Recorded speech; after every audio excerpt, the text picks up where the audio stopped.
In live television, mistakes and mishaps are simply part of the deal. After all, live broadcasts are never perfectly predictable, and so throughout the history of television, there have indeed been several unpredictable incidents that were broadcast live on air. Today, we show you the most shocking of these on live TV. Included are ruthless tragedies witnessed live by millions of people and daring stunts that went terribly wrong. Let us begin with a tragedy that in 2013 took the life of a 25-year-old far too early. We are talking about Caleb Moore. But let us start from the beginning. At the time, Caleb Moore was one of the best snowmobile riders in the world. He had hundreds of thousands of fans, major sponsors, and regularly competed in freestyle competitions. That was also the case on January 24, 2013, when Caleb took part in the Winter X Games in Aspen together with his brother. During his second run, however, a very unfortunate moment occurred. Caleb completed his first 5 tricks without any problems, but then attempted a backflip and severely under-rotated it. He was thrown from his snowmobile, which then flipped over and landed with full force on his chest. First responders were on the scene immediately, and in fact, after a few minutes, Caleb was able to stand up again. But the fight for survival was not over yet. Caleb had suffered internal injuries to his heart and had to be resuscitated several times in the hours that followed. After several days, he ultimately succumbed to his injuries and was pronounced dead. By the way, the X Games Best Trick Contest was permanently discontinued just a few weeks after Caleb's tragic death, as the discipline had already been under criticism for some time. Let us continue with one of the most shocking moments in the history of journalism. It was the morning of August 26, 2015 in Roanoke, Virginia, a morning that began like any ordinary workday and was to end in an unprecedented nightmare. For viewers of the station WDBJ7, everything appeared routine. The 24-year-old reporter Allison Parker, known for her radiant personality, and her cameraman Adam Ward, 27, were standing at the picturesque Smith Mountain Lake. They were conducting a live interview with Vicki Gardner, the director of the local Chamber of Commerce. At around 6:45 a.m., while Allison Parker was still in the middle of a question, a dark figure crept up from behind. Suddenly, shots rang out. The live camera swung wildly, screams could be heard, and the image descended into chaos. Millions of viewers unwillingly became witnesses to a horrific crime before the station finally cut the broadcast. Vicki Gardner collapsed and survived with severe injuries after pretending to be dead. The shooter was a man named Vester Lee Flanagan. He was a former colleague who had worked for the same station as Allison and Adam under the name Bryce Williams. Shortly after the attack, he posted a cell phone video showing his perspective of the shooting.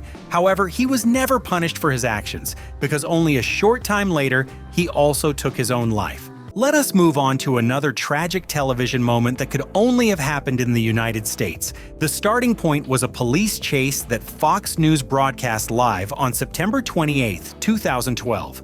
At the center of the events was the then 33-year-old Joden Frank Romero. At around 10:45 a.m., he overpowered a stranger in the parking lot of a fast food restaurant and gained access to the man's car. He then sped away in it. This marked the beginning of a merciless chase through the deserts of Arizona. The Phoenix police responded immediately. Because Romero was driving extremely recklessly, officers on the ground kept their distance and monitored him using unmarked vehicles and a helicopter from the air. Fox News cut into the chase live and broadcast the images of the fleeing vehicle nationwide.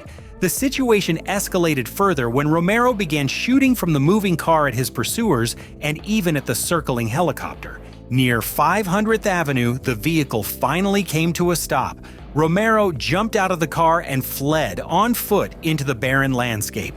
He appeared disoriented and frantic. Millions of viewers held their breath as anchor Shepard Smith commented on the scenes. Then the unthinkable happened. Romero stopped, reached into his jacket, pulled out the gun, and shot himself in the head on live television. Although the network had implemented a broadcast delay precisely to prevent scenes like this, the technology failed. The brutality of the act was aired unfiltered. Anchor Shepard Smith shouted for the control room to cut away. This makes me a little nervous, I gotta tell you. No, get off, get off, get off, get off, get off, get off, get off, get off, get off it, get off it, get off it, get off it. Surprisingly, a few years earlier, on July 27, 2007, also in Phoenix, there had been another police chase that ended tragically and was broadcast live. However, for a completely different reason. But let us take a look. Cool. Okay. All right, they're closing in. Looks like they've. Oh, geez. We're going to pull out. We don't know what has just happened right there. It looks like the police have closed in on him. The explanation for this sudden broadcast blackout is as simple as it is horrifying. Two news helicopters from different stations collided mid-air at that very moment and crashed immediately.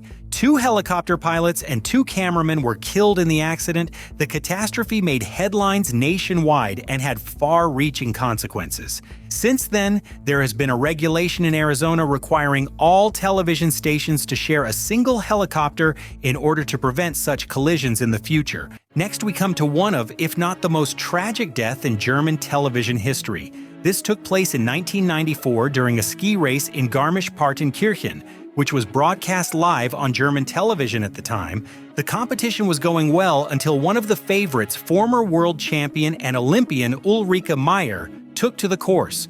Her run was flawless, but just before the finish, the shock came. Meier's right ski caught in the icy snow. This threw her off balance, causing her to crash at 104 kilometers per hour and slam into a pile of snow and a small pillar at the edge of the course. Meier slid motionless down the slope until she eventually came to a stop. In fact, by that moment, it was already too late.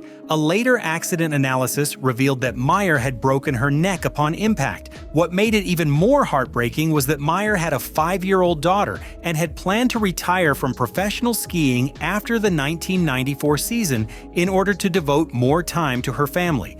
Sadly, that never happened. It was also tragic that Meier herself had expressed concerns about the conditions before the race, stating that the downhill course was not very safe. The next death stands out in this video for a very stark reason. It is the only death on this list that was not only planned, but was even deliberately broadcast on television.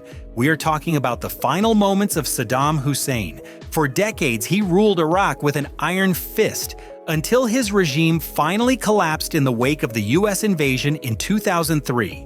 After his spectacular capture in an underground hideout, the deposed dictator was brought before a special tribunal to answer for severe crimes against humanity. In November 2006, the court sentenced him to death by hanging, a verdict that sparked heated debates worldwide. In the early morning hours of December 30th, 2006, the time had come. Under the strictest security measures, Hussein was led to the execution site in Baghdad. While the official TV broadcast stopped just before the decisive moment, illegal cell phone footage made its way to the public, showing the execution unfiltered. This historic moment not only marked the definitive end of an era, but remains to this day one of the most controversial documents in television history. Let us know in the comments which of these deaths shocked you the most.